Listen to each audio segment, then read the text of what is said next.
नमस्कार साथियों, मेरा नाम है अशोक पांडे और मेरे चैनल जे शो पे आपका स्वागत है।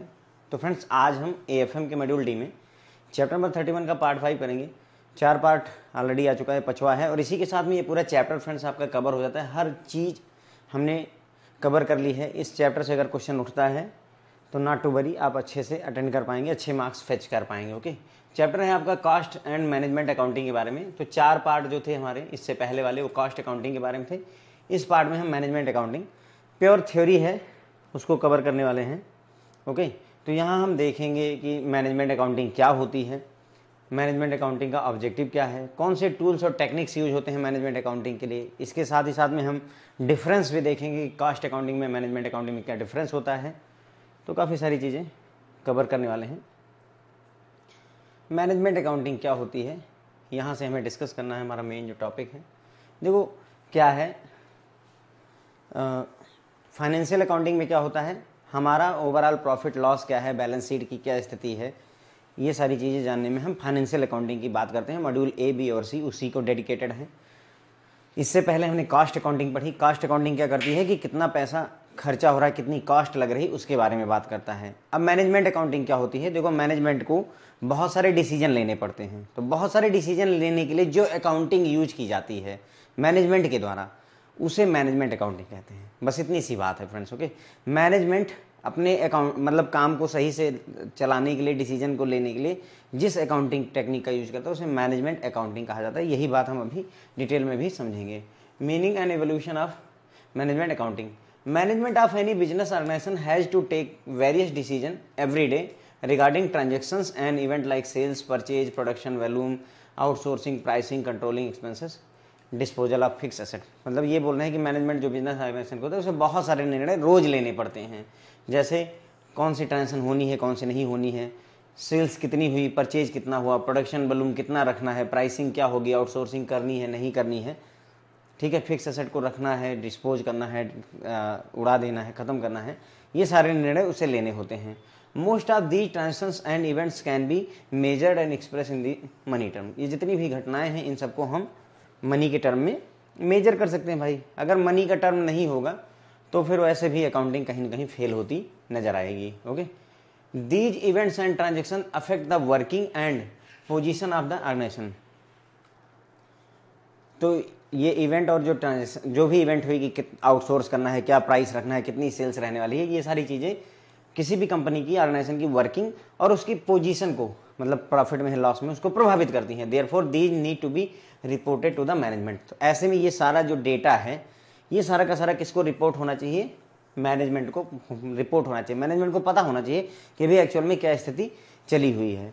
फॉर दिस पर्पज, इस उद्देश्य से it is imperative to establish a system to measure, record and analyze and submit the report to management in such a form that the management can evaluate their effect and take appropriate decision। तो अब चूंकि management को ये सारी जानकारी चाहिए, तो ऐसे में बेहतर होगा कि हम एक ऐसा सिस्टम बनाएं जो कि मेजर कर सके, रिकॉर्ड कर सके, एनालाइज कर सके और सबमिट कर सके। क्या रिपोर्ट, किसको रिपोर्ट करेगा, मैनेजमेंट को सारा डेटा देगा, इस रूप में दे, इस ऐसे फॉर्म में दे कि ताकि मैनेजमेंट उस रिपोर्ट को देख करके इवेल्युएट कर सके कि हाँ जो भी हो रहा है उसका क्या प्रभाव होने वाला है और हमें क्या अप्रोप्रिएट निर्णय लेने की आवश्यकता है। तो ऐसी रिपोर्टें मैनेजमेंट के पास अवेलेबल होनी चाहिए। इसी वजह से ही हमने मैनेजमेंट अकाउंटिंग का मतलब जन्म देखा। ठीक है, इसी वजह से management accounting relates to the measurement, recording, analysing all those aspect of an organisation which are important for management to take decisions on conducting the business of the organization efficiently and effectively। तो management accounting related होती किससे, measurement से, recording से, analyse करने से, उन aspect organisation के जो कि इंपॉर्टेंट है किसके लिए, मैनेजमेंट के लिए ज़रूरी हैं, ताकि उनकी सहायता से, इन सभी डेटा की सहायता से क्या होगा, मैनेजमेंट अपनी डिसीजन पावर को, डिसीजन को ले सकता है। मैनेजमेंट किसके आधार पर, ये जितना भी डेटा मैनेजमेंट अकाउंटिंग के थ्रू जितना भी डेटा आता है उसके आधार पर, जो भी रिपोर्ट्स आती है उसके आधार पर निर्णय ले सकता है। किस बात का निर्णय लेगा कि कैसे हम बिजनेस को जो है इफेक्टिवली और इफिशिएंटली कंडक्ट कर सकते हैं, आगे बढ़ा सकते हैं, इसका निर्णय ले सकता है। As per the definition of management accounting given by Robert Anthony. तो रॉबर्ट एंटनी ने डेफिनेशन दे रखी है कि management accounting is concern with accounting information which is useful to the management, यानी कि मैनेजमेंट अकाउंटिंग की उस इंफॉर्मेशन से रिलेटेड होती है जो मैनेजमेंट के लिए यूजफुल हो। समझ गए? तो यानी ये भी एक अकाउंटिंग है। जैसे कास्ट अकाउंटिंग हम सारी बातें कास्ट की कर रहे थे, वैसे ही मैनेजमेंट अकाउंटिंग में हम सारी बातें मैनेजमेंट की करेंगे कि मैनेजमेंट क्या निर्णय लेना चाहता है, उसके लिए डेटा कहाँ से आएगा, मैनेजमेंट अकाउंटिंग से आएगा। तो रॉबर्ट एंटोनी की ये डेफिनेशन हो गई।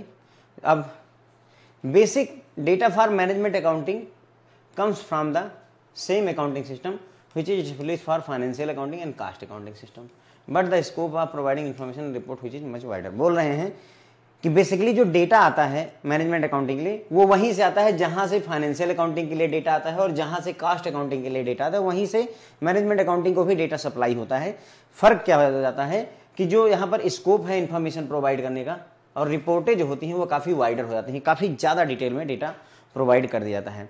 जैसे हमने आपको बताया तो फाइनेंशियल अकाउंटिंग में क्या होता था कि ओवरऑल बिजनेस में कितना प्रॉफिट या लॉस हो रहा है, राइट, हमने ये देखा था कितना प्रॉफिट या लॉस हो रहा है। जैसे मैंने टाटा मोटर्स का एग्जांपल आपको दिया था, लेकिन कौन सा मॉडल अच्छा प्रॉफिट दे रहा है, कौन सा मॉडल खराब परफॉर्मेंस दे रहा है, ये चीज़ का पता लगाने के लिए हमने कास्ट अकाउंटिंग का कॉन्सेप्ट यूज किया था। तो जहाँ से फाइनेंशियल का आया था वहीं से कास्ट अकाउंटिंग का डेटा है, वहीं से ही मैनेजमेंट अकाउंटिंग का भी डेटा आता है, बस उसका दायरा बढ़ जाता है, उसका स्कोप बढ़ जाता है। ओके, स्टैटिकल और mathematical techniques are also used in management accounting in addition to the accounting technique, यानी हम इसमें अकाउंटिंग तो करते ही हैं, उसके अलावा मैथमेटिकल टेक्निक और सांख्यिकी यानी स्टैटिकल टेक्निक को भी यूज करते हैं साथ के साथ में। ठीक है, मैनेजमेंट अकाउंटिंग का जन्म कहाँ से हुआ है? The evolution of management accounting has its root in industrial revolution. जब इंडस्ट्रियल रिवोल्यूशन हुआ, औद्योगिक क्रांति हुई 19वीं शताब्दी में, तो उसकी वजह से क्या हुआ कि कंपनियों के ऊपर बहुत सारा प्रेशर बढ़ गया। क्यों? क्योंकि बहुत सारे अब छोटा बिजनेस नहीं रह गया, हर कंपनी बहुत बड़े बड़े बिजनेस करना शुरू कर चुकी, बहुत से देशों में बिजनेस करना शुरू कर दिया। तो इन सभी वजहों से कहीं ना कहीं दायरा बढ़ा, जिसकी वजह से कंपनियों के ऊपर दबाव पड़ा, जैसे कैपिटल मार्केट की वजह से, क्रेडिटर की वजह से, रेगुलेटरी बॉडीज़ की वजह से, टैक्सेशन, इन सभी वजहों से कंपनियों के ऊपर दबाव पड़ने लगा कि भाई जो कुछ भी तुम डेटा मेंटेन करो इतना सफिशिएंट नहीं है। तो ऐसे में हमें और डेटा मेंटेन करने की जरूरत होगी। As the operations become more complex due to expansion of product line, forward-looking companies felt increasing need for management-oriented reports, which were additional but separate from financial report। तो जैसे जैसे ऑपरेशन जो business है वो बड़ा होता गया, जैसे ग्रो होता गया, कॉम्प्लेक्स होता गया, क्योंकि बहुत सारी प्रोडक्ट लाइनें बढ़ने लगी, वैसे वैसे जो फ्यूचर लुकिंग कंपनियां थी, जो कंपनियां भविष्य में सर्वाइव करना चाहती थी, उन्होंने महसूस किया कि भाई हमें कुछ ऐसी मैनेजमेंट ओरिएंटेड रिपोर्ट्स की ज़रूरत है जो कि क्या होंगी, एडिशनल होंगी, एडिशनल रिपोर्ट्स की ज़रूरत होंगी जो कि फाइनेंशियल रिपोर्ट से सेपरेट हों। मतलब फाइनेंशियल रिपोर्ट तो मैनेजमेंट के पास होगी ही, कास्ट रिपोर्ट भी होगी, लेकिन मैनेजमेंट रिपोर्ट भी उन्हें चाहिए होगी, ऐसा उन्होंने महसूस किया। इसीलिए मैनेजमेंट अकाउंटिंग का यहाँ पर जन्म होता है आकर के। ठीक है, तो हमने देखा मैनेजमेंट अकाउंटिंग में, मैनेजमेंट अकाउंटिंग क्या होता है, तो कोई भी बिजनेस हो वहाँ बहुत सारे डिसीजन लेने होते हैं, जैसे कि कितनी सेल रखनी है, क्या प्रोडक्ट रखना, कौन सा प्रोडक्ट में आगे बढ़ना है, क्या प्राइसिंग रखनी है, किस एरिया में हमें एक्सपेंशन करना है, किस एरिया में नहीं करना है, ये सारे निर्णय लेने होते हैं। और ये जितने भी निर्णय होते हैं ये ऑर्गेनाइजेशन की पोजीशन को, ऑर्गेनाइजेशन की वर्किंग को प्रभावित करते हैं। तो ऐसे में इन सभी निर्णय को हमें क्या करना होता है, इन सभी डेटा को या निर्णय को हमें मैनेजमेंट के पास पहुंचाना पड़ता है। जो इस पर्पज़ के लिए अच्छा होगा कि हम एक ऐसा सिस्टम बनाएं जो कि रिकॉर्ड करे, क्या करे, जो कि रिकॉर्ड करे, मेजर करें, एनालाइज करे सभी डेटा को, और वो जो है डेटा पहुंचा दे किसके पास, मैनेजमेंट के पास, और मैनेजमेंट उस हिसाब से अपना निर्णय ले सके। उसके लिए यहीं पर ही डेफिनेशन उन्होंने दी हुई है कि मैनेजमेंट अकाउंटिंग रिलेटेड होती किससे, जितने भी ऑर्गेनाइजेशन के एस्पेक्ट जो कि इंपॉर्टेंट है किसके लिए, मैनेजमेंट के लिए, उसको एनालाइज करना, मेजर करना, रिकॉर्ड करना, एनालाइज करना, वो उनके लिए ज़रूरी होता है। जो भी मैनेजमेंट अकाउंटिंग की डेफिनेशन दी गई है रॉबर्ट एंटनी द्वारा, उसमें उन्होंने कहा कि मैनेजमेंट अकाउंटिंग है अकाउंटिंग ही, लेकिन वो अकाउंटिंग इन्फॉर्मेशन जो मैनेजमेंट के लिए यूजफुल है, उनको अगर हम बात करें तो वो मैनेजमेंट अकाउंटिंग होती है। ठीक है, बेसिक डेटा जो मैनेजमेंट अकाउंटिंग का है वो वहीं से आता है जहाँ से डेटा फाइनेंशियल अकाउंटिंग के लिए और कास्ट अकाउंटिंग के लिए उठाते हैं, वहीं से मैनेजमेंट अकाउंटिंग का भी आता है। बस फर्क ये होता है कि इसमें जो इन्फॉर्मेशन और रिपोर्ट प्रोवाइड की जाती है उसका दायरा बहुत बड़ा होता है। तो मैनेजमेंट अकाउंटिंग में अकाउंटिंग के अलावा हम स्टैटिकल और मैथमेटिकल टेक्निक्स भी यूज करते हैं। जो आपका मैनेजमेंट अकाउंटिंग का तब स्टार्ट हुई जब 19वीं शताब्दी में, खास करके जो है पहले इंडस्ट्रियल रिवोल्यूशन जब आया, पहले फाइनेंशियल अकाउंटिंग हुआ करती थी, लेकिन फिर कास्ट अकाउंटिंग आई, और कास्ट अकाउंटिंग के बाद में कहीं ना कहीं मैनेजमेंट अकाउंटिंग की भी नीड महसूस होने लगी, क्योंकि बिजनेस बड़े होते गए, ग्रो होते गए। ठीक है, जैसे जैसे बिजनेस कॉम्प्लेक्स होते गए, उनका एक्सपेंशन होता गया, वैसे वैसे ये नीड महसूस की गई भाई कि जो है हमें ऐसी रिपोर्टों की ज़रूरत है जो मैनेजमेंट सीधे सीधे यूज कर सके, और उसी वजह से जो है हमें मैनेजमेंट अकाउंटिंग की ज़रूरत महसूस हुई। ऑब्जेक्टिव ऑफ मैनेजमेंट अकाउंटिंग की अगर हम बात करें तो मैनेजमेंट अकाउंटिंग का बेसिक उद्देश्य क्या होता है, तो भाई बेसिक उद्देश्य ये होता है, बेसिक ऑब्जेक्टिव की बात करें, management accounting is to assist the management in carrying out its duty efficiently by identifying, interpreting and presenting the relevant information. ठीक है, तो क्या होता है, बेसिक उद्देश्य क्या है, मैनेजमेंट को असिस्ट करना, मैनेजमेंट को हेल्प करना। क्या हेल्प करेंगे, मैनेजमेंट अपनी ड्यूटी को इफिशिएंटली कर सके, उसमें हेल्प करना मैनेजमेंट अकाउंटिंग की बेसिक उद्देश्य होता है। जो मैनेजमेंट है हमारी कंपनी का, उसको हेल्प करना कि वो अपनी ड्यूटी को अच्छे से निभा सके। कैसे निभा पाएगा, अगर मैनेजमेंट अकाउंटिंग उनको डेटा दे, क्या डेटा देगा, आइडेंटिफाई करे, इंटरप्रेट करे और प्रेजेंट करे रिलेवेंट इन्फॉर्मेशन। जो भी जरूरी इन्फॉर्मेशन है वो अगर प्रेजेंट कर दी जाए मैनेजमेंट के सामने, तो अच्छे से अपनी ड्यूटी को निभा सकेंगे। यही बेसिक उद्देश्य होता है मैनेजमेंट अकाउंटिंग का। मैनेजमेंट को हेल्प करना मैनेजमेंट अकाउंटिंग का बेसिक उद्देश्य होता है। लेकिन इसके अलावा और भी बहुत सारे उद्देश्य होते हैं। The information presented by management accounting can be broadly use for following purposes. अब जो इन्फॉर्मेशन प्रोवाइड की जाती है किसके द्वारा, मैनेजमेंट अकाउंटिंग के द्वारा, उसको हम कई पर्पज से यूज कर सकते हैं। इसके बारे में डिटेल दी गई है किसके द्वारा, CIMA लंदन द्वारा। CIMA है chartered institute of management accountants. Chartered institute of management accountants ने बताया है कि जो मैनेजमेंट अकाउंटिंग द्वारा इन्फॉर्मेशन दी जाती है उसको हम किस किस पर्पज से यूज कर सकते हैं। तो हियर आर फ्यू पर्पजेस, कुछ पर्पज हैं, जैसे जो मैनेजमेंट अकाउंटिंग से डेटा आएगा उसकी सहायता से हम स्ट्रेटजी बना सकते हैं, उसकी सहायता से एक्टिविटी को प्लान और कंट्रोल कर सकते हैं, डिसीजन ले सकते हैं, रिसोर्सेज का बेहतर उपयोग कर सकते हैं, शेयर होल्डर्स को और अदर एक्सटर्नल को डिस्क्लोज कर सकते हैं। डिटेल्स जो है हम दे सकते हैं किसको, शेयर होल्डर्स, जो हमारी कंपनी के शेयर होल्डर उनके साथ डिटेल शेयर कर सकते हैं। जो एक्सटर्नल पार्टीज़ हैं, जो कंपनी के बाहरी लोग हैं, उनके साथ डिटेल शेयर कर सकते हैं। एम्प्लॉय के साथ डिटेल शेयर कर सकते हैं, डिस्क्लोजर कर सकते हैं, अपने एसेट्स को सेफ रख सकते हैं। इन सब कामों में हमारा मैनेजमेंट अकाउंटिंग मदद करता है। ठीक है, तो मैनेजमेंट अकाउंटिंग का पर्पज हमने देखा। देखिए यहाँ पर हम देखा ऑब्जेक्टिव ऑफ मैनेजमेंट अकाउंटिंग। तो बेसिक उद्देश्य मैनेजमेंट अकाउंटिंग का है मैनेजमेंट को असिस्ट करना। मैनेजमेंट क्या चाहता है, अपनी ड्यूटी को अच्छे से निभाना। ड्यूटी अच्छे से कैसे निभाई जाएगी, अगर मैनेजमेंट अकाउंटिंग उनको सही डेटा सही समय पर उपलब्ध करवाता रहे। उसके अलावा जो मैनेजमेंट अकाउंटिंग द्वारा डेटा दिया था उसको और भी बहुत सारे पर्पज में यूज किया सकता है, जैसा कि CIMA लंदन द्वारा बताया ही गया है। CIMA है chartered institute of management accountants. तो इसमें देखिए किन किन काम में हमारा जो मैनेजमेंट अकाउंटिंग द्वारा डेटा दिया था वो किस किस काम आ सकता है, स्ट्रेटजी फॉर्मुलेट करने में यानी स्ट्रेटजी बनाने में, प्लानिंग और कंट्रोलिंग एक्टिविटी में काम आ सकता है, डिसीजन लेने में काम आ सकता है, रिसोर्सेज के यूज को ऑप्टिमाइज कर सकते हैं, मतलब रिसोर्स सही जगह पर सही से यूज हो, शेयर होल्डर्स के साथ डिटेल शेयर करने में, इसके अलावा जो अदर पार्टियां हैं, बाहरी लोग हैं, उनके साथ डेटा शेयर करने में, एम्प्लॉय के साथ में, डिस्क्लोजर मतलब डेटा को रिवील करना, दिखाना, ठीक है, प्रदर्शित करना, एसेट्स जो हमारी कंपनी के हैं उनको सेफ गार्ड करना, उनको सुरक्षित रखना, इन सभी पर्पज में हम यूज कर सकते हैं। अब बात करते हैं स्कोप क्या है, मैनेजमेंट अकाउंटिंग की स्कोप क्या है, ठीक है, इसकी बात करेंगे। The scope of providing information and reports under management accounting is much wider than under the financial accounting and cost accounting. Cost accounting financial accounting से कहीं ज़्यादा जो है विस्तृत दायरा है हमारा किसका, मैनेजमेंट अकाउंटिंग का, ठीक है। Statical and mathematical techniques including budgetary control are also used in management accounting in addition to the accounting techniques. Management accounting में हम अकाउंटिंग टेक्निक यूज करते हैं, उसके अलावा स्टैटिकल मैथमेटिकल टेक्निक जिसमें बजट कंट्रोल वगैरह का कॉन्सेप्ट भी हम यहाँ पर यूज कर सकते हैं। Some of the important task which fall under the scope of management accounting are as under. तो कौन कौन से टास्क हैं जो मैनेजमेंट अकाउंटिंग के दायरे में आते हैं, उनकी बात हमें करनी है। तो पहला, management accountancy involve developing financial accounting. ध्यान देना जरा सा, मैनेजमेंट अकाउंटिंग क्या इन्वॉल्व करता है, फाइनेंशियल अकाउंटिंग डेवलप करना, कास्ट अकाउंटिंग डेवलप करना, टैक्स अकाउंटिंग डेवलप करना, इंफॉर्मेशन सिस्टम डेवलप करना, ताकि जो मैनेजमेंट फंक्शन की जो ज़रूरतें बदल रही हैं, चेंजिंग नीड है, उनको मीट किया जा सके। मैंने आपको 9 जो है ब्रांचेज दिखाई थी, अकाउंटिंग की। तो देखिए मैनेजमेंट अकाउंटिंग सब यूज होने पर उतारू है, मतलब उन सबको यूज कर लेता है।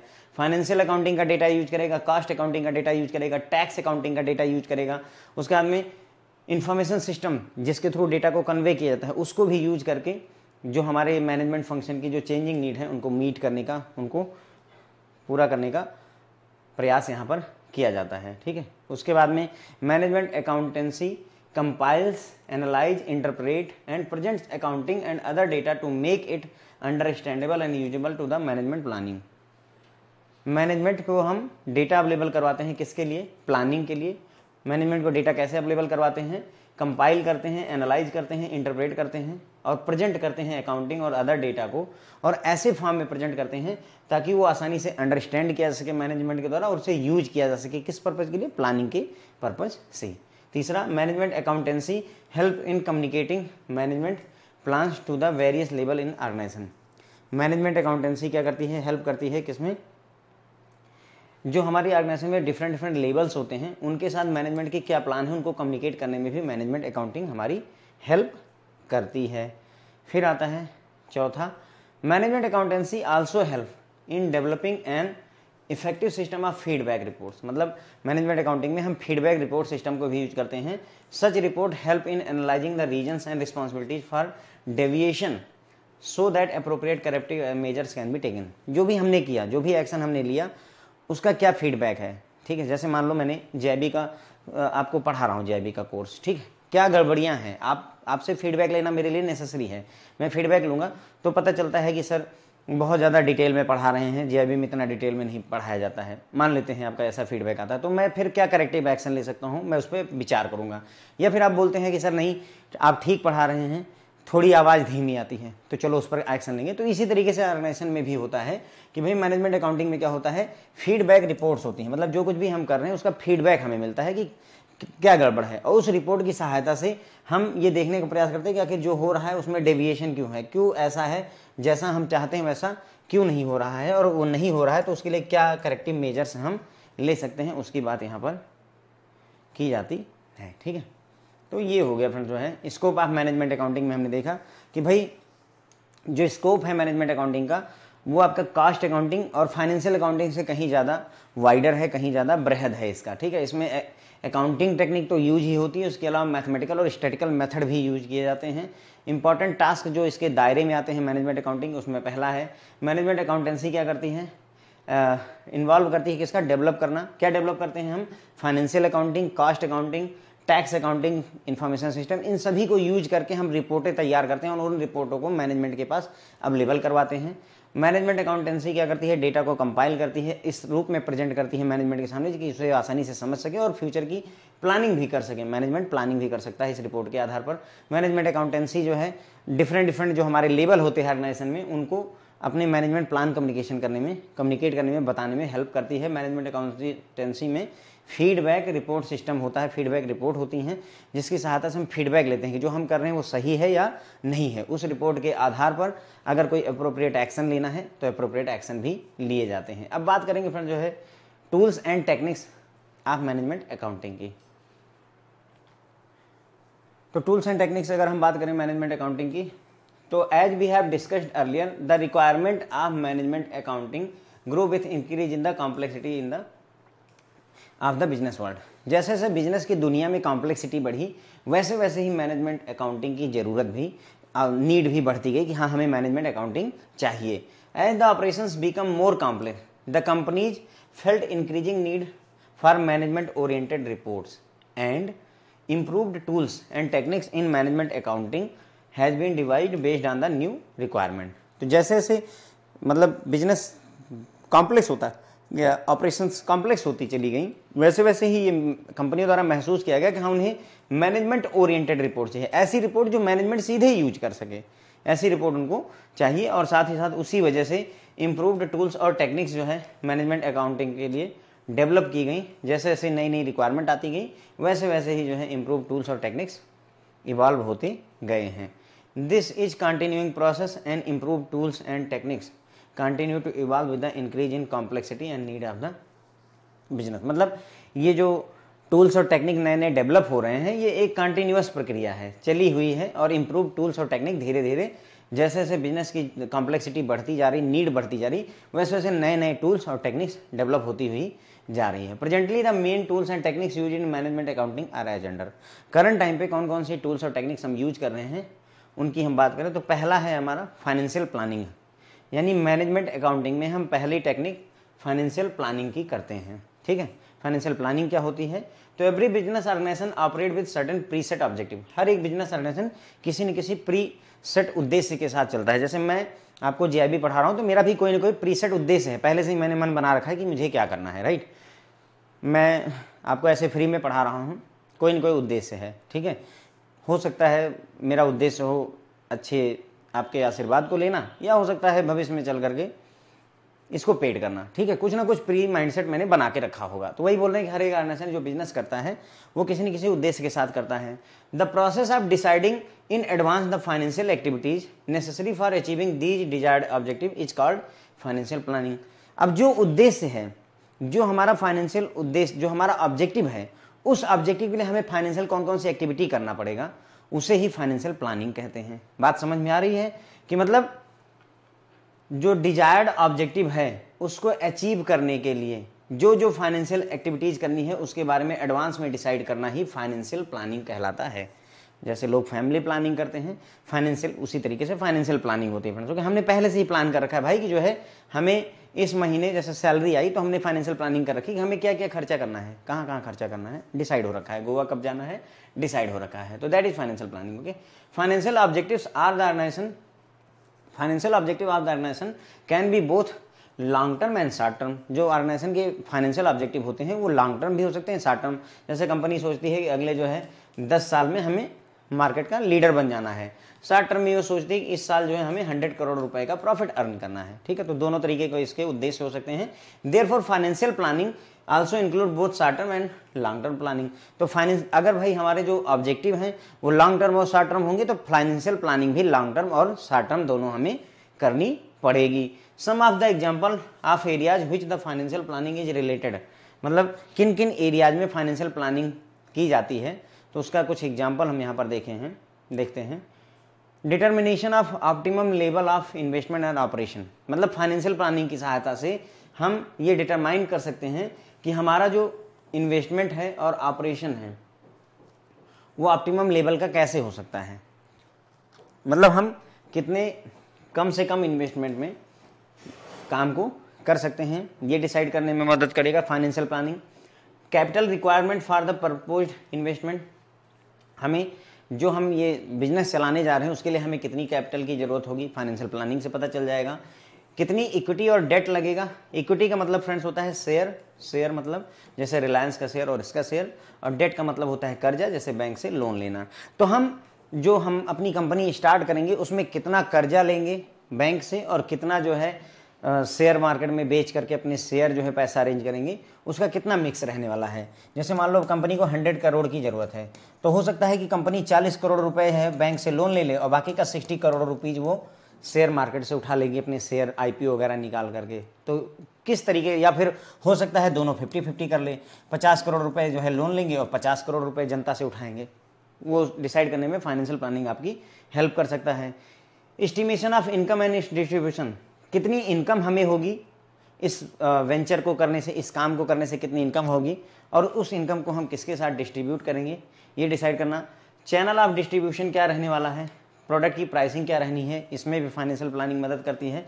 चैनल ऑफ डिस्ट्रीब्यूशन का क्या मतलब होता है, जैसे हम ब्रांच, बैंक के पॉइंट ऑफ व्यू से देखें तो ब्रांचेज होती हैं, वहाँ हम प्रोडक्ट को सेल कर सकते हैं, नेट बैंकिंग के थ्रू कर सकते हैं, ऑनलाइन मोबाइल बैंकिंग के थ्रू, एसएमएस बैंकिंग के थ्रू, ये सभी चैनल ऑफ डिस्ट्रीब्यूशन होते हैं। ओके, और प्राइस क्या रहने वाला है, इसके लिए भी फाइनेंशियल प्लानिंग हेल्प करने वाली है। Deciding on outsourcing of certain components and services, financial planning के साथ आप ये भी डिसाइड कर सकते हैं कौन सा काम हमें आउटसोर्स करना है, कौन सा ऐसा काम है जो हम खुद नहीं करते। जैसे बैंकों में कैश लोडिंग का काम, जो बाहर के एटीएम, ऑफ साइट एटीएम होते हैं, राइट, क्या बोलते हैं उन्हें, ऑफ साइट एटीएम, जो ब्रांच से दूर होते हैं, वहाँ पर कैश लोड ब्रांच नहीं करने जाती है, वहाँ पर थर्ड पार्टी उनको हम क्या किए रहते हैं, आउटसोर्स किए रहते हैं, वो लोग आकर के ये काम करते हैं। ठीक है, तो ये हो गया फ्रेंड्स जो है हमारा पहला, मतलब हमने यहाँ पर बात किया कि टूल्स एंड टेक्निक की, तो हमने देखा भाई कि जो है मैनेजमेंट अकाउंटिंग जैसे जैसे बिजनेस कॉम्प्लेक्स होते गए वैसे वैसे मैनेजमेंट अकाउंटिंग की ज़्यादा से ज़्यादा नीड महसूस होनी शुरू हुई। बिजनेस कॉम्प्लेक्स होते गए, ऑपरेशंस कॉम्प्लेक्स होते गए, तो ये महसूस किया गया कि हमें ऐसी रिपोर्टों की जरूरत है जो मैनेजमेंट ओरिएंटेड होनी चाहिए, मैनेजमेंट उनकी सहायता से निर्णय ले सके। उसके बाद में जो टूल्स और टेक्निक्स हैं हमारी मैनेजमेंट अकाउंटिंग की, ठीक है, वो नई मतलब जो है नई रिक्वायरमेंट जैसे जैसे आती गई वैसे वैसे नए इंप्रूव्ड टूल्स और टेक्निक्स भी इवॉल्व होती गई है, और ये प्रक्रिया अभी भी चल रही। मेन टूल्स कौन कौन से हम यूज कर रहे हैं, तो उसमें पहला है फाइनेंशियल प्लानिंग। तो फाइनेंशियल प्लानिंग में बताया गया कि हर बिजनेस का एक प्रीसेट ऑब्जेक्टिव होता है, उस उद्देश्य को पूरा करने के लिए हमें कौन सी फाइनेंशियल एक्टिविटी करनी है, उसके लिए एडवांस में ही अगर हम प्रिपरेशन करते हैं तो उसे ही हम फाइनेंशियल प्लानिंग कहते हैं। फाइनेंशियल ऑब्जेक्टिव जो होता है किसी भी ऑर्गेनाइजेशन का, वो शॉर्ट टर्म और लॉन्ग टर्म दोनों हो सकता है, ठीक है। इसलिए फाइनेंशियल प्लानिंग मतलब जैसे हमारा ऑब्जेक्टिव, ऑर्गेनाइजेशन का ऑब्जेक्टिव शॉर्ट टर्म और लॉन्ग टर्म होता है, तो फाइनेंशियल प्लानिंग भी शॉर्ट टर्म और लॉन्ग टर्म दोनों के लिए होगी। कुछ एग्जांपल जहां जिन एरियाज में फाइनेंशियल प्लानिंग हेल्प कर सकती है, तो हमें कितने इन्वेस्टमेंट की जरूरत है, ऑपरेशंस या टास्क को हम ऑप्टिमल लेवल पर कैसे कर सकते हैं, इसमें फाइनेंशियल प्लानिंग हेल्प करता है। कितनी कैपिटल की जरूरत होगी, उसमें हेल्प करता है। कितनी जो हमारी पूंजी चाहिए उसमें कितना शेयर होना चाहिए और कितना जो है कर्जा होना चाहिए, इसका भी डिसीजन लेने में मदद करता है। कितनी इनकम हमें अर्न होगी और उसको कैसे हम डिस्ट्रीब्यूट करेंगे, अगर पार्टनरशिप है तो पार्टनरों के बीच में, अगर ओनरशिप है मतलब प्रोप्राइटरशिप है या फिर कंपनी है तो कैसे डिस्ट्रीब्यूशन होगा, वो भी चैनल ऑफ डिस्ट्रीब्यूशन का डिसीजन करेंगे कि कैसे हम अपने प्रोडक्ट को लोगों तक पहुँचाएंगे, प्राइसिंग क्या रहेगी, उसके बाद में किन कंपोनेंट्स को हमें आउटसोर्स करना है, किन को हम खुद करेंगे, ये सारी चीज़ों को डिसाइड करने में हमारी मदद करता है फाइनेंशियल प्लानिंग, ठीक है। Selecting appropriate tool for decision making. अब अगला है कि हमें देखो ये क्या है, ये टूल्स एंड टेक्निक, ये टेक्निक है जो बताएगी आपको कि आपको डिसीजन लेनी है तो उसके लिए कौन सा बढ़िया टूल है, कैसे सेलेक्ट करोगे, कौन सा टूल अप्रोप्रिएट है, कैसे सेलेक्ट करोगे डिसीजन मेकिंग के लिए। तो a number of tools and techniques are available to help the management in taking the appropriate decision. बहुत सारे टूल्स और टेक्निक्स मार्केट में अवेलेबल हैं जो हेल्प करती हैं किसमें, अप्रोप्रिएट डिसीजन लेने में। These tools and technique include marginal casting, in tools और टेक्निक में आपका मार्जिनल कास्टिंग आता है, ब्रेक इवन एनालिसिस आता है, स्टैंडर्ड कॉस्टिंग आता है, cash flow and fund flow analysis आती है, डिस्काउंटेड कैश फ्लो टेक्निक्स आती है, कैपिटल बजटिंग आती है, बजटरी कंट्रोल और मॉनिटरिंग। ये सारी चीज़ें फ्रेंड्स, ये सारे टूल्स और टेक्निक हैं जो मार्केट में अवेलेबल हैं हमारे पास में, ठीक है। कौन कौन से, मार्जिनल कास्टिंग, तो इसमें से कुछ हम यहाँ पर पढ़ेंगे। मार्जिनल कास्टिंग इसी में पढ़ेंगे, मतलब मॉड्यूल डी में, स्टैंडर्ड कॉस्टिंग इसी मॉड्यूल डी में पढ़ेंगे। ये discounted cash flow technique module C का पार्ट है, कैश फ्लो और फंड फ्लो मॉड्यूल ए में या मॉड्यूल बी में है आपका, ठीक है। बजटरी कंट्रोल मेरे ख्याल से मॉड्यूल डी में ही है, हम डिस्कस करेंगे इन सब के बारे में। तो वह कह रहे हैं भाई बहुत सारे टूल्स मार्केट में अवेलेबल हैं, तुम देखो कि तुम्हें कौन सा टूल सही रहेगा, ठीक है। तो मैनेजमेंट अकाउंटिंग क्या करती है, management accounting help the management through selection of best available and relevant tools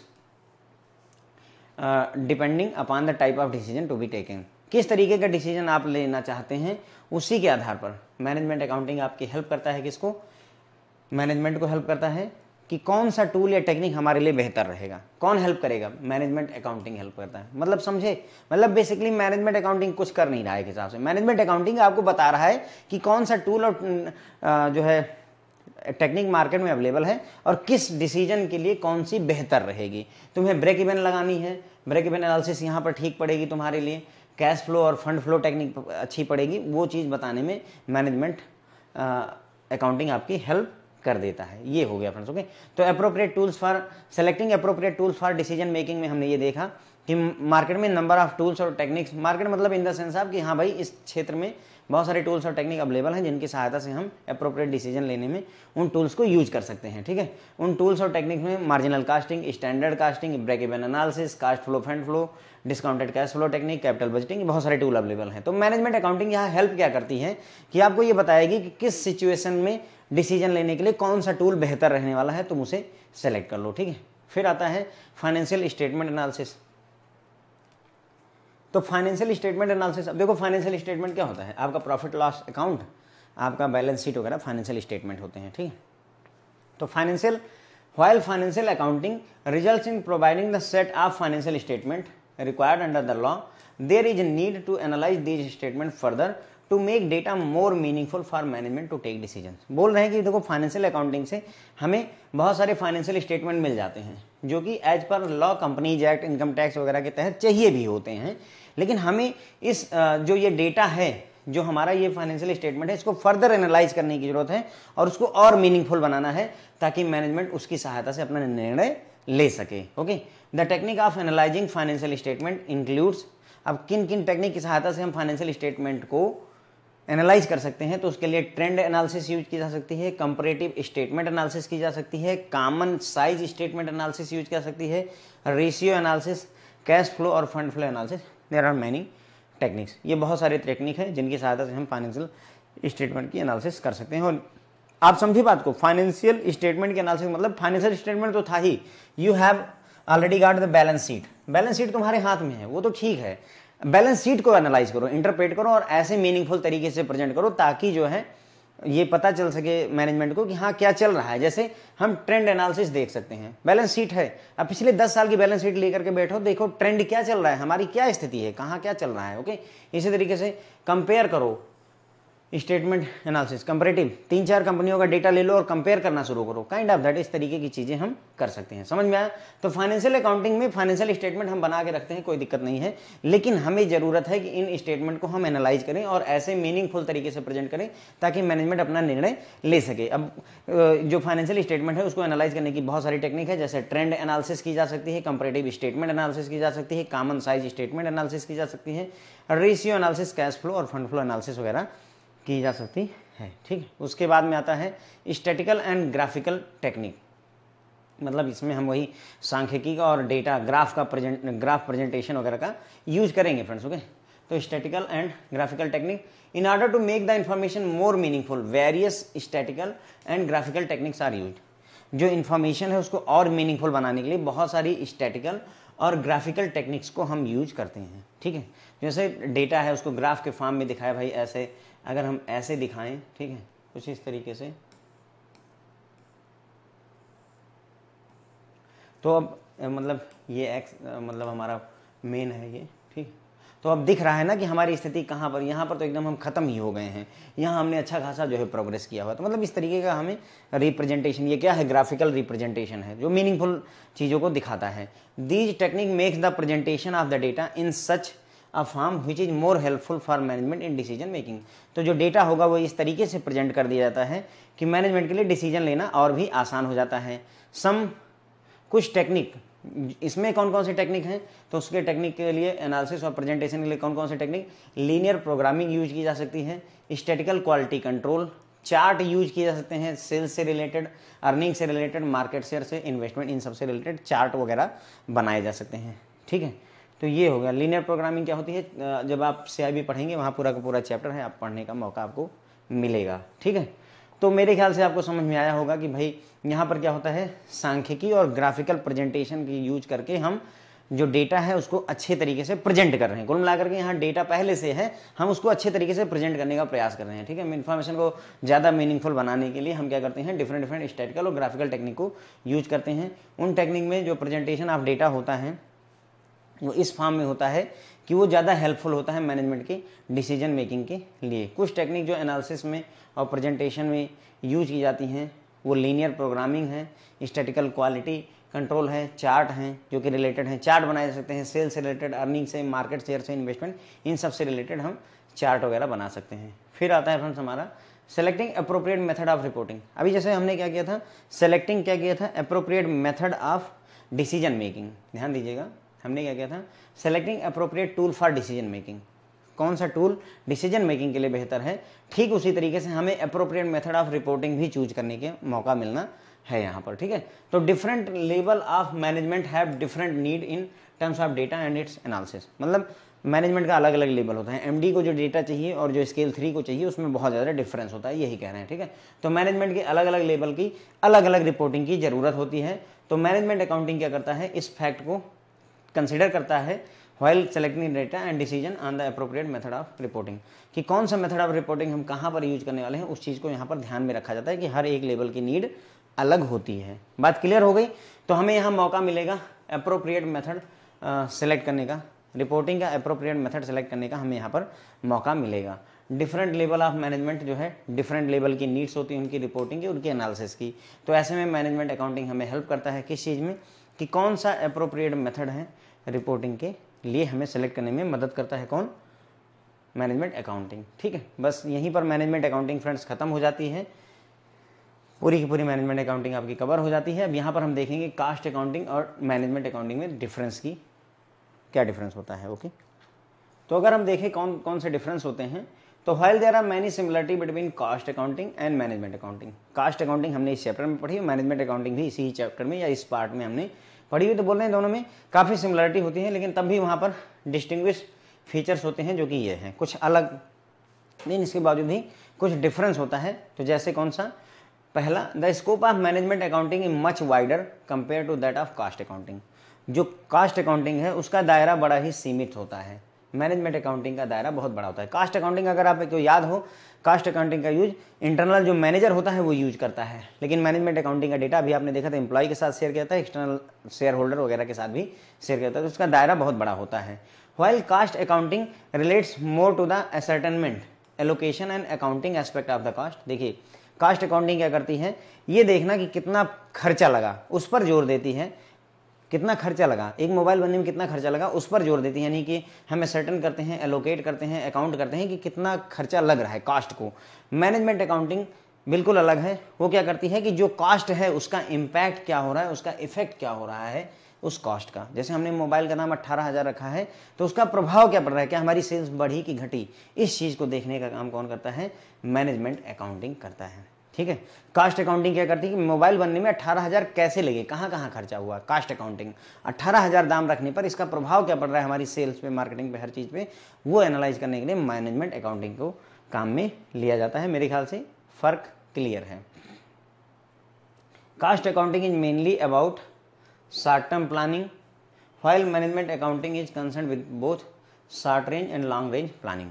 जो कॉस्ट अकाउंटिंग होती है वो शॉर्ट टर्म प्लानिंग से रिलेटेड होती है, आपको याद होगा, इवन डेली बेसिस पर भी रिपोर्टिंग कास्ट अकाउंटिंग की जा सकती है। और मैनेजमेंट अकाउंटिंग में मैंने आपको बताया था कि बिजनेस के ऑब्जेक्टिव शॉर्ट टर्म के होते हैं और लॉन्ग टर्म के होते हैं। तो जो ऑब्जेक्टिव लॉन्ग टर्म और शॉर्ट टर्म के होते हैं, तो उसी हिसाब से प्लानिंग भी जो है हमारी शॉर्ट टर्म और लॉन्ग टर्म की भी होती है। ठीक है, तो मैनेजमेंट अकाउंटिंग जो होती है उसमें शॉर्ट टर्म और लॉन्ग टर्म दोनों के लिए प्लानिंग की जाती है, जबकि कास्ट अकाउंटिंग में हम सिर्फ शॉर्ट टर्म प्लानिंग करते हैं।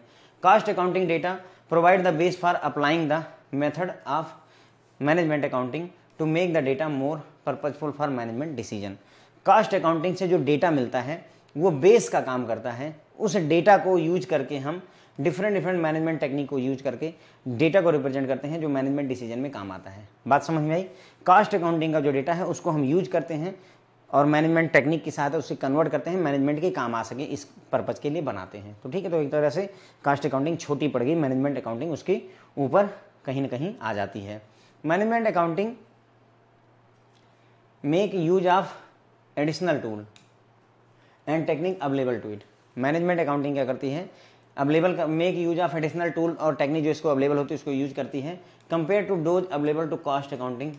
For example the tools like standard costing, break even analysis, marginal costings are used in cost accounting. Additional tools like ratio analysis, cash and fund flow analysis, trend analysis are available for management accounting. मतलब ये बोल रहे हैं कि भाई cast accounting के पास में कम tool हैं, मैनेजमेंट अकाउंटिंग के पास ज़्यादा टूल हैं। जैसे कास्ट अकाउंटिंग के पास टूल में अगर देखें तो हमारा ये हो जाएगा standard costing, marginal costing, break even analysis वगैरह हो गया, जबकि मैनेजमेंट एनालिसिस में हम ratio analysis, cash and fund flow analysis, trend analysis वगैरह का यूज करते हैं। ओके, उसके बाद में both financial accounting as well as cost accounting are included in the management accounting. जो आपकी फाइनेंशियल अकाउंटिंग होती है, ध्यान दीजिएगा, फाइनेंशियल अकाउंटिंग मतलब बैलेंस शीट, जो हमने मॉड्यूल ए और बी में पढ़ा है। फाइनेंशियल अकाउंटिंग और कास्ट अकाउंटिंग दोनों की दोनों शामिल होती हैं किसमें, मैनेजमेंट अकाउंटिंग में। आप समझ रहे हैं, मैनेजमेंट अकाउंटिंग इतनी बड़ी है, फाइनेंशियल अकाउंटिंग को भी सोखे पड़ी है और कास्ट अकाउंटिंग भी उसी में शामिल हो जा रहा है। Which also take care of tax accounting and capital budgeting. मतलब इसमें फिर टैक्स अकाउंटिंग और कैपिटल बजटिंग ये सब भी शामिल हो जाता है। मैनेजमेंट अकाउंटिंग बहुत बड़ा टर्म है अपने आप में, सब कुछ शामिल किए बैठा हुआ है।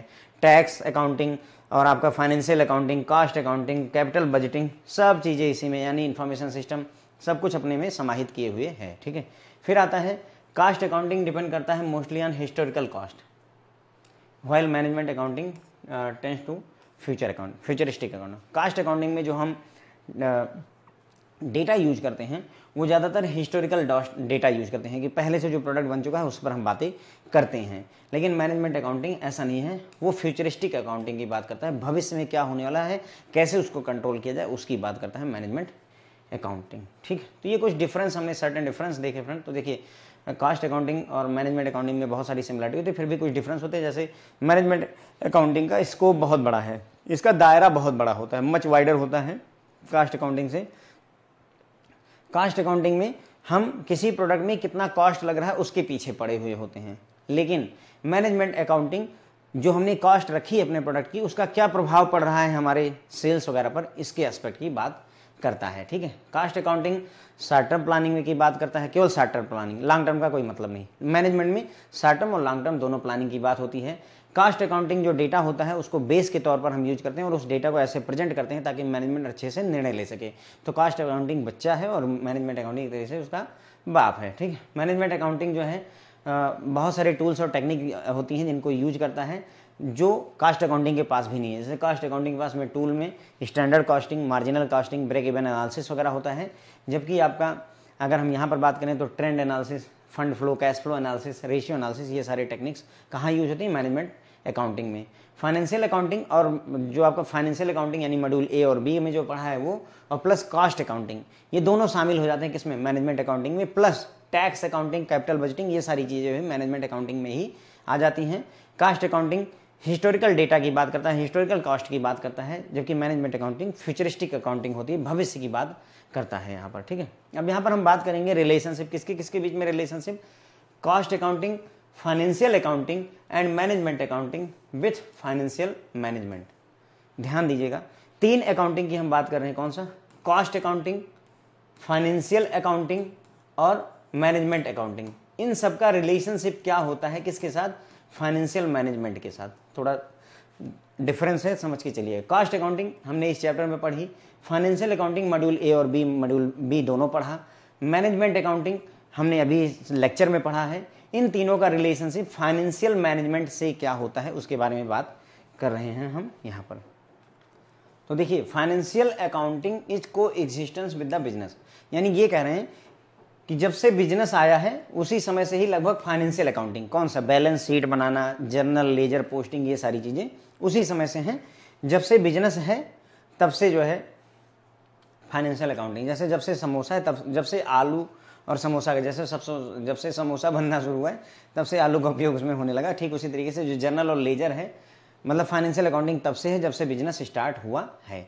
जैसे जैसे बिजनेस बड़ा होता गया, business world become more and more complex, cost accounting develop हुई to overcome the limitation of financial accounting. तो जैसे जैसे बिजनेस की दुनिया बढ़ती गई वैसे वैसे फाइनेंशियल अकाउंटिंग कमज़ोर होती गई, तो फाइनेंशियल अकाउंटिंग की कमियों को पूरा करने के लिए कॉस्ट अकाउंटिंग सामने आती है। ठीक है, कॉस्ट अकाउंटिंग आती है।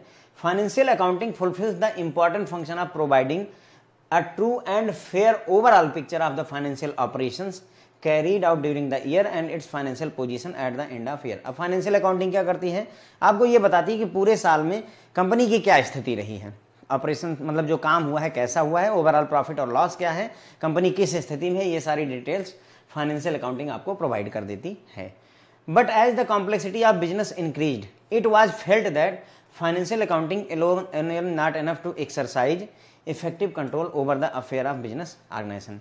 जैसे जैसे बिजनेस की कॉम्प्लेक्सिटी बढ़ती गई वैसे वैसे ये महसूस किया गया कि फाइनेंशियल अकाउंटिंग अकेले ही पर्याप्त नहीं है। किस चीज़ के लिए, बिजनेस ऑर्गेनाइजेशन के जो अफेयर हैं उनको इफेक्टिवली कंट्रोल करने में केवल फाइनेंशियल अकाउंटिंग से काम नहीं चलने वाला है। Therefore cost accounting was increasingly used in providing additional data. इसी वजह से अब चूंकि फाइनेंशियल अकाउंटिंग कहीं ना कहीं कमजोर पड़ती जा रही थी, तो कॉस्ट अकाउंटिंग को भी ज़बरदस्त तरीके से यूज करना शुरू कर दिया गया था। ठीक है, data provided by cost and financial accounting, data provided by cost accounting and financial accounting is combined with the tools and techniques of management accounting and used by management for taking financial decision। तो cost accounting के द्वारा जो data दिया गया, financial accounting के द्वारा जो data दिया गया, इन दोनों डेटा को यूज करके, डिफरेंट टूल्स और टेक्निक को यूज करके मैनेजमेंट अकाउंटिंग का काम शुरू हुआ। मैनेजमेंट अकाउंटिंग यूज की जाती है किस पर्पज के लिए, फाइनेंशियल डिसीजन को लेने के लिए। बात समझ में आई। तो पहले था हमारे पास फाइनेंशियल अकाउंटिंग, जब से बिजनेस आया तब से फाइनेंशियल अकाउंटिंग थी, जब ये कमजोर पड़ा तो कास्ट अकाउंटिंग आई, और फिर जैसे जैसे बिजनेस और कॉम्प्लेक्स होता गया वैसे वैसे ये हुआ कि अब हमें मैनेजमेंट अकाउंटिंग चाहिए, क्योंकि ये जो डेटा दे रहे हैं इसमें कुछ ऐसी रिपोर्टें चाहिए जो सिर्फ मैनेजमेंट के काम की हों, तो मैनेजमेंट अकाउंटिंग सामने निकल करके आता है। ठीक है, क्लियर हो जाती बात। These decisions include all the process associated with the efficient acquisition and deployment of short and medium and long term financial resources which is also known as financial management। तो जो यहाँ बिजनेस डिसीजन लेना चाहता है, financial decision लेना चाहते हो ना कि हमें क्या करना है, तो फाइनेंशियल डिसीजन में क्या क्या चीज़ें आती हैं, हम कैसे इफिशिएंटली एक्विजिशन कर सकते हैं, या शॉर्ट टर्म, मीडियम टर्म और लॉन्ग टर्म फाइनेंशियल रिसोर्सेज को कैसे डिप्लॉय कर सकते हैं, कैसे उपयोग में ला सकते हैं, और इस पूरे प्रक्रिया को ही फाइनेंशियल मैनेजमेंट कहा जाता है। इस पूरी प्रक्रिया को फाइनेंशियल मैनेजमेंट कहा जाता है। Therefore financial accounting, cost accounting and management accounting are closely linked to the financial management. तो ऐसे में ये तीनों के तीनों, financial accounting, cost accounting, management accounting, ये सभी के सभी क्लोजली रिलेटेड हैं, किससे, फाइनेंशियल मैनेजमेंट से बहुत ही क्लोजली रिलेटेड हैं। They support each other in fulfilling the objective set for organisation, जो ऑर्गेनाइजेशन का ऑब्जेक्टिव उनको फुलफिल करने में। तो मतलब अगर हम रिलेशनशिप की बात करें भाई, तो यही लाइन कहती है कि ये तीनों के तीनों, फाइनेंशियल अकाउंटिंग, कॉस्ट अकाउंटिंग और मैनेजमेंट अकाउंटिंग, ये तीनों के तीनों लिंक हैं फाइनेंशियल मैनेजमेंट से, तीनों की तीनों जुड़ी हुई हैं और तीनों मिल करके ही ऑर्गेनाइजेशन के उद्देश्य को पूरा करने में मदद करती हैं। तो बात समझ में आई। ठीक है, तो हमने यहाँ पर देखा कि देखो फाइनेंशियल अकाउंटिंग तब से है जब से जो है बिजनेस शुरू हुए हैं, जैसे जैसे बिजनेस डिफिकल्ट होते गए, कॉम्प्लेक्स होते गए, वैसे वैसे फाइनेंशियल अकाउंटिंग की लिमिटेशन आने लगी कि अब ये हमारी हेल्प करने में सक्षम नहीं रही। ठीक है, सॉरी फ्रेंड्स, पावर कट हो गया है, तो यहीं पर लेक्चर को खत्म कर देते हैं। मैंने पूरा कवर कर दिया था आपको, और होप है कि आपको पसंद आया होगा। चैप्टर खत्म हो जाता है यहीं पर, chapter number 31। Thank you so much friends.